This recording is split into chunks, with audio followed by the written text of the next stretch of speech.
The following is paid for by the People's National Party.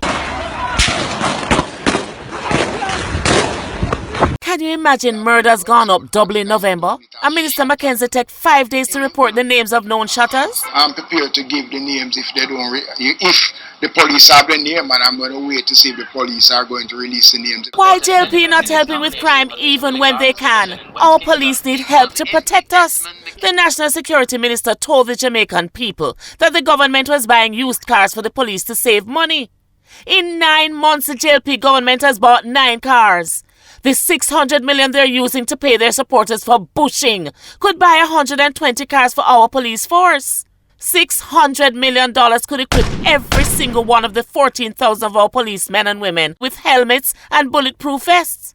If this is how JLP government cares, what would they do with local government? The proceeding was paid for by the People's National Party.